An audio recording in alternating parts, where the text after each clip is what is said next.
We all get stuck in life at times. And it's can be a season and I'm not talking about those times. I'm talking about stuck for years. Just stuck and not knowing why or what's going on or how to really get out of it. You're just stuck and it's this destructive loop. I hear a lot of people on YouTube talk about that it's like Groundhog Day, the movie. It's just you get up and it's this repeat, repeat. It's this cycle. Well, today I want to talk about the things that block you and keep you stuck. Some of them you're going to know. But I'm going to talk about the most dangerous one first. I'm going to do this backwards. It's complacency. Now, people think that complacency is like you get in your comfort zone and you just, it's comfortable and it's kind of scary to get out of that. Complacency is more than that. It's this smug confidence in your own abilities and your own accomplishments, ignoring the dangers that being complacent is. It's that person that always thinks they're right, that thinks they know. And it's so damaging because it's sneaky. I deal with this a lot when I work with people. And I will challenge their thoughts or their beliefs. And, I get the excuses. Or they blame others or themselves. Or they justify their behavior. Or they justify why they believe this. They can rationalize anything. And it just keeps them stuck. Because this is a mindset. Closed mindset. There's no growth. You have to have a mindset of growth.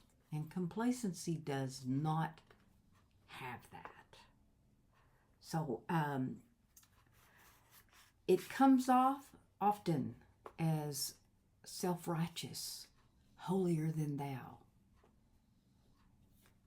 And I really get a key that they're closed-minded is when I tell them something and they say, I know, because as long as you know, you will never know.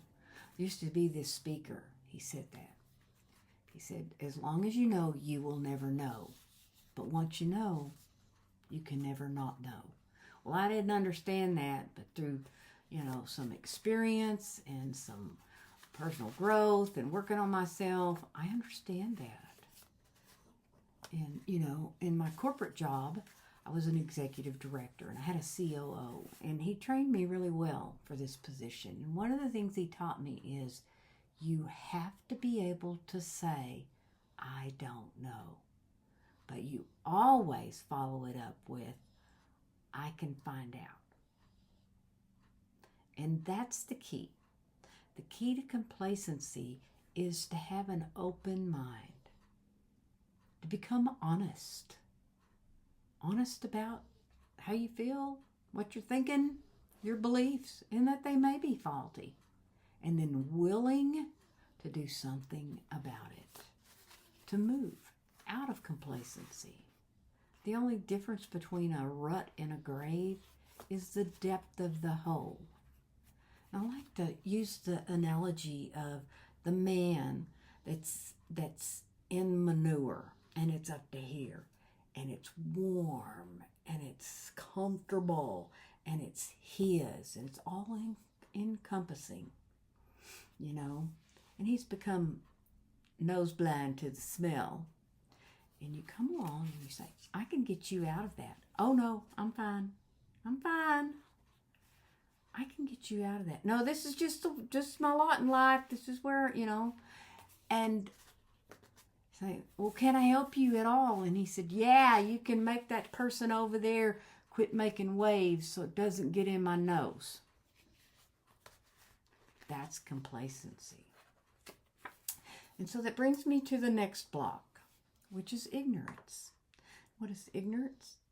Ignorance is the opposite of gaining knowledge. Anyone can gain knowledge. We stay blocked in ignorance because we don't really, it goes back to complacency, we don't really know. You've never experienced it. You have not educated yourself about it. You haven't grown to where you know, and so you're ignorant. It doesn't mean you can't learn. It doesn't mean you won't learn. And it kind of, it's the same type of thing. You have to gain knowledge. And to gain knowledge, you have to seek. It's a seeking. And it's like, it's also an action. You gain competency by doing. And by that, you get the experience. And so you gain knowledge. I went to college and I thought I wasn't smart enough, and I was pretty complacent. I thought I knew a lot about life. I was 41 years old, and the more I learned, the less I realized that I didn't know. And it's like anything else. You can get a PhD in riding a bicycle, but you don't really know how to ride a bike until you get on the bike and ride it.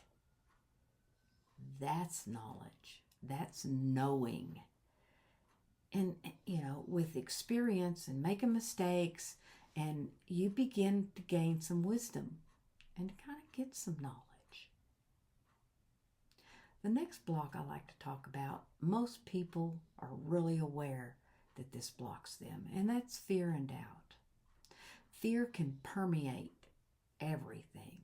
The fear of judgment, fear of failure, fear of success, fear of abandonment. There's so many fears. The two basic fears are, I'm afraid I'm going to lose what I got, and I'm afraid, I'm not going to get what I want. Those are some basic fears. But the other fears keep us stuck. I was afraid of everything. I was afraid you'd like me, and I was afraid you wouldn't. I was afraid people would judge me. I stayed locked up. It's like being locked up in a cage and the door's open.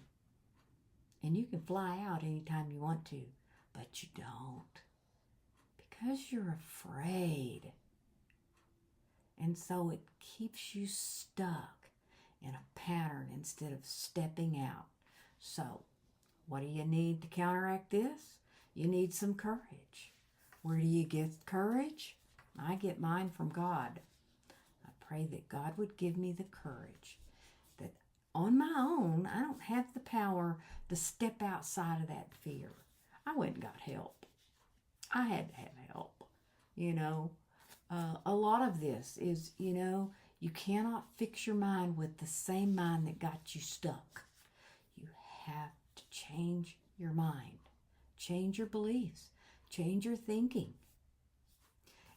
And it's not a tidy process, and it's never done. It's never done, no matter how old you are. Working on this, I'm really looking at some of this. I've been working on it, and I'm thinking, I might be a little complacent in some areas. And, I still have some fears to overcome in doing this. If you want to know what your blocks are, start a YouTube channel. I keep saying that because I have learned a lot about doing a YouTube channel. And I wasn't serious about it until January of this year, and I got serious about growing my YouTube channel. And so I had to gain knowledge. I had to overcome some fears. I had to overcome doubts. I had some complacency. I've done public speaking. I've taught group. I thought I had the competency. But talking to a camera is a whole different thing. There's no one to interact with me. So I had a lot of doubts and fears about doing this. So that brings me to the next block. This is a big one too. It's resentments. It is the number one offender. Resentments will keep you stuck indefinitely. What do you do with resentments? Well, I'm going to talk you through that. What happens with resentments is something happens in, some situation, some person, or something happens, and it wounds you, and you're hurt. That's a resentment.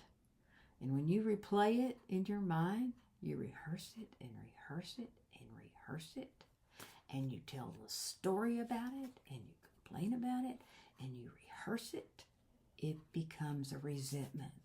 And if it sits long enough, it becomes a root of bitterness. That's what the Bible calls it, a root of bitterness. And I certainly had this.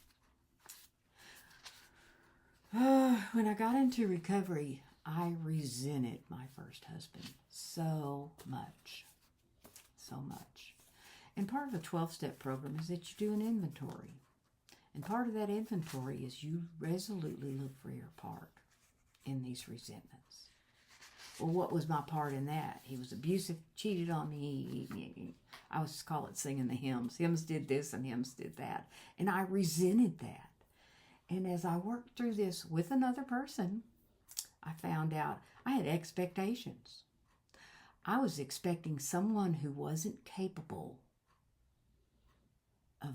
of making me happy, because that's not their responsibility. I had all these expectations of how he was supposed to be and what he was supposed to do.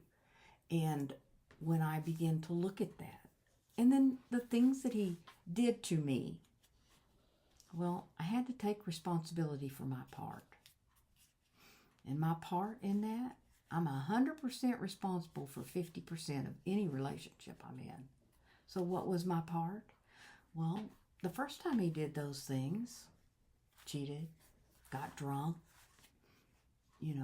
called me names, was emotionally and verbally abusive. Okay? Anytime after that I didn't set boundaries, that I didn't speak up for myself, that I made excuses for his behavior, then that became my responsibility. That I chose every single day to get up and stay. To get up and not do that, because I wasn't healthy enough. And when I started getting healthier, I began to be able to do those things. And I blamed him. And I got into recovery, I was 41, and at about 51 years old, I found myself, broke.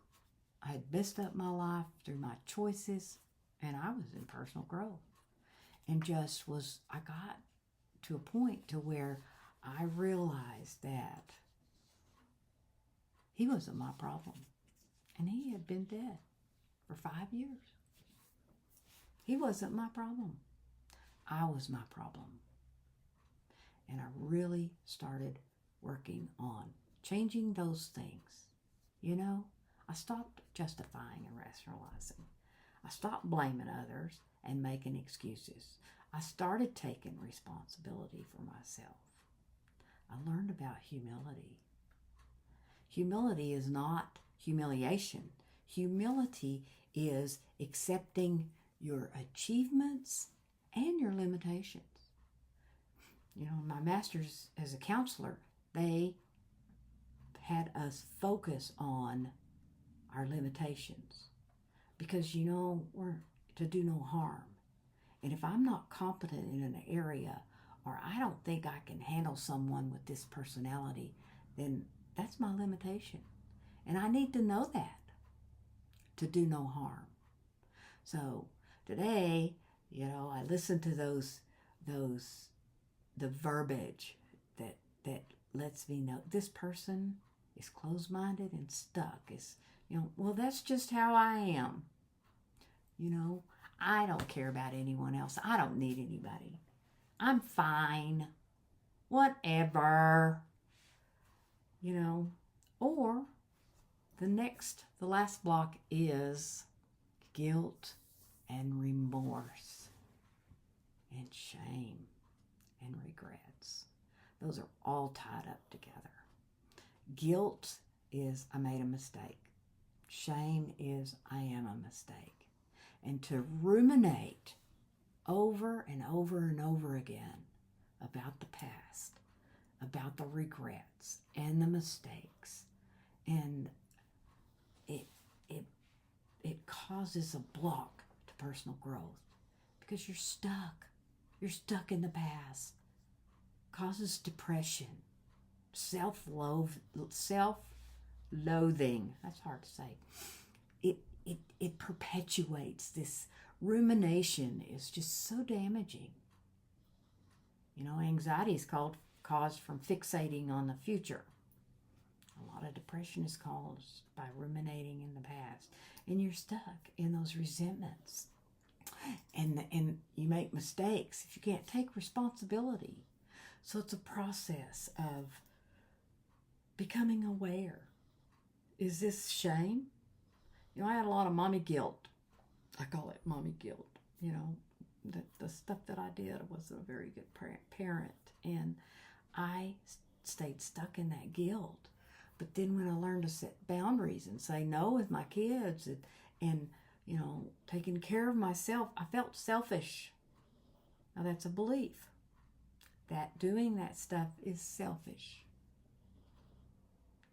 And out of that belief, I thought I was feeling guilt. It's false guilt. Did I do anything wrong? It's not wrong to set a boundary. It's not wrong to take care of myself. It's not wrong to say no if I need to say no. It's all tied up together. So,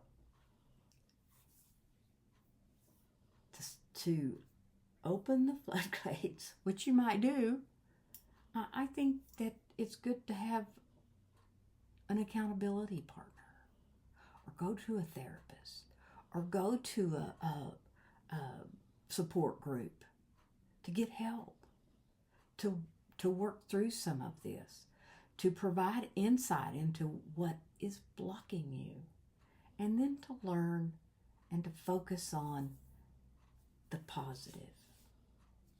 How to become open-minded, to get a growth mindset, to tap into humility. Humility is so misunderstood, Well, I don't want to be meek. Meek's understood too. Meek is not the little mousy, quiet person in the corner. It's the Clydesdale horse with a bit in his mouth. Meekness means power under control. And that is part of humility. And then to become responsible for your own choices, your own beliefs, thoughts, actions. To become responsible.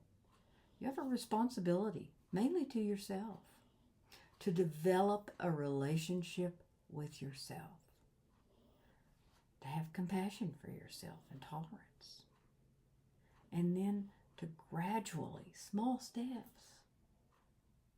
It's like the stagnant pond. Does it rain? There's no fresh water. It becomes foul. And so you open up a little stream, it's water coming in, it's water going out. It's the same concept. And it's never done. It's never done. I still have a lot to learn. I still have a lot of growth. I still need to make better choices. I want to grow and develop and learn. And my video about the best advice I've ever been given in my 71 years, one of those is the advice my granny gave me. If you think you've learned everything there is to know about this, you're on your way out. And that is so true with anything. So if you like what I share here, please subscribe, hit like, share this with somebody. When you do that, I know that what I'm saying or what I'm trying to convey is helping you. That's my goal, is to help you grow and move forward in your life, to develop a relationship with yourself, to take off the mask and to be authentic. Warts and all. Warts and all. And most importantly, be you on purpose.